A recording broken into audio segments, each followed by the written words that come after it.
Waktu kita masih sehat, kita masih produktif, jangan sampai bangun sesuatu yang gak jadi jaminan buat kita di masa depan. 2 Tesalonika 3 ayat yang ke-7. Sama-sama? Sebab kamu sendiri tahu bagaimana kamu harus mengikuti teladan kami, karena kami tidak lalai bekerja di antara kamu dan tidak makan roti orang dengan percuma. Tapi kami berusaha dan berjeripaya siang malam supaya jangan menjadi beban bagi siapapun di antara kamu. Ayat 9. Bukan karena kami tidak berhak untuk itu, melainkan karena kami mau menjadikan diri kami teladan bagi kamu supaya kamu ikuti. Sebab juga waktu kami berada di antara kamu, kami memberi peringatan ini kepada kamu. Jika seorang tidak mau bekerja, janganlah ia makan. Ayat 11. Kami katakan ini karena kami dengar bahwa ada orang yang tidak tertib hidupnya dan tidak bekerja, melainkan sibuk dengan hal-hal yang tidak berguna. Ayat 12. Orang-orang yang demikian kami peringati dan nasihati dalam Tuhan Yesus Kristus supaya mereka tetap tenang melakukan pekerjaannya dan dengan demikian makan makanannya sendiri. Tujuan kita berkarya yang pertama, kita harus berkarya supaya kita bisa mencukupi kebutuhan kita dan keluarga kita. Kita kerja buat cari uang, itu kenyataan. Supaya kita gak ngemis, kita gak nyuri. Kalau disuruh milih, daripada nyuri, mendingan ngemis. Tapi kalau saya gak dua-duanya. Kita harus berkarya supaya kita bisa mencukupi kebutuhan kita sendiri dan keluarga kita. Jangan sibuk dengan hal-hal yang gak berguna. Pertanyaan saya hari ini, kalau Anda mau ngecek apakah karyamu hari ini berguna? Yang pertama, apakah karyamu membuat dapurmu ngebul? Apakah karyamu bisa menyekolahkan anak-anakmu? Apakah karyamu membuat kebutuhan keluarga terpenuhi? Itu dulu deh, itu yang paling dasar. Kalau saya tanya, apakah karyamu bisa membelikan tas Chanel buat istrimu? Kayaknya itu berlebihan.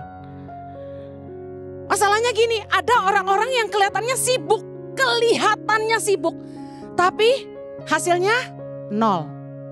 Gak punya penghasilan. Pergi pagi pulang malam gak tahu kemana. Ada beberapa istri cerita. Jangan sibuk dengan hal-hal yang gak berguna. Yang gak berguna itu apa? Sesuatu yang gak membangun masa depan. Mazmur 90 ayat 12 bilang ini. Ajarilah kami menghitung hari-hari kami sedemikian. Hingga kami beroleh hati yang bijaksana. Mari bijaksanalah. Masalahnya waktu jalan terus, umur nambah terus, kita makin tua. Ketika umur kita makin tua, kekuatan kita makin melemah. Kekuatan berkurang. Waktu kita masih sehat, kita masih kuat, kita masih kaya inspirasi. Orang mau sama kita. Orang cari kita. Tapi saya kasih tahu, waktu kita tua, waktu kita nggak berdaya, apakah ada orang-orang yang akan peduli sama kita? Membangun sesuatu yang nggak berguna tuh gini. Kita nggak akan bangun masa depan kalau kita nggak yakin ini.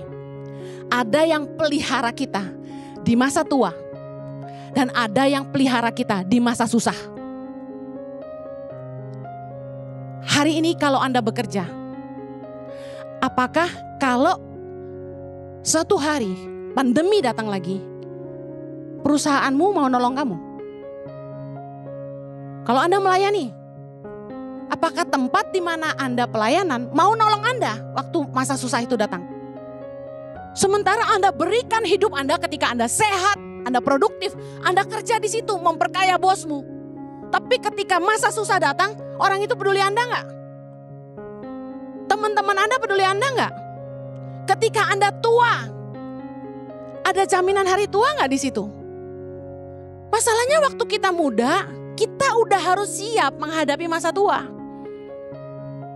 Pandemi harusnya udah jadi pelajaran yang baik buat kita. Saya pernah share bahwa ternyata ini yang Tuhan maksud ketika Tuhan bertanya sama saya, Desember 2018, Henny, apa yang kamu bangun?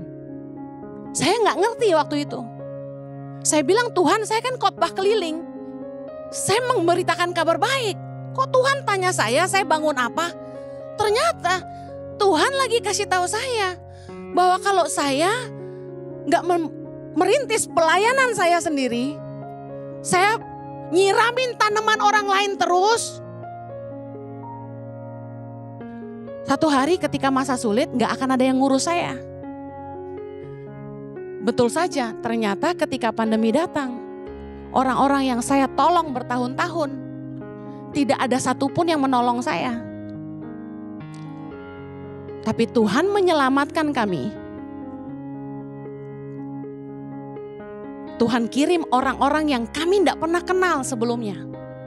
Orang-orang yang saya nggak punya kontaknya bahkan. Mereka dikirim Tuhan. Tuhan pelihara hidup kami. Kesetiaan Tuhan tuh luar biasa banget. Ada aja gitu loh yang transfer ke rekening saya di masa pandemi. Sehingga saya bisa bayar uang sekolah anak saya. Kami bisa makan, kami bisa nolong orang, dan bahkan kami bisa nabur buat orang lain juga.